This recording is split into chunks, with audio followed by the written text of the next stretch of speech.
امتى ناخد المضاد الحيوي؟ كتير مننا بيجري ياخد مضاد حيوي اول ما بيجيله شويه كحه او سخونه. طب يا ترى ده صح ولا غلط؟ تعال اقول لك.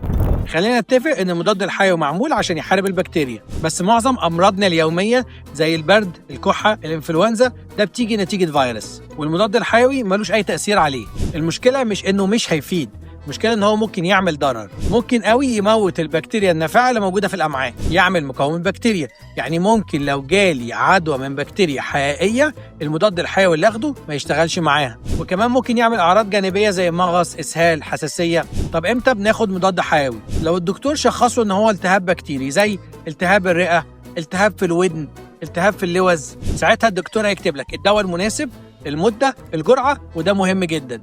مهم جدا ان احنا ناخد المضاد الحيوي في المدة المكتوبة كلها، لانه ممكن البكتيريا تفضل عايشة وتقاوم المضاد الحيوي. طب لو اخدت بزيادة هيتعب جسمك على الفاضي. المضاد الحيوي ولا هو مسكن ولا علاج سريع، هو سلاح قوي بس لازم ناخده تحت اشراف الطبيب، ولازم نمشي على الجرعة والمدة اللي هو كاتبها لنا. ابعت الفيديو ده لصاحبك اللي عمال ياخد مضاد حيوي على الفاضي وعلى المليان. لو عندك اسئلة اكتبها في الكومنتات، ممكن تكون موضوع الحلقة اللي جاية.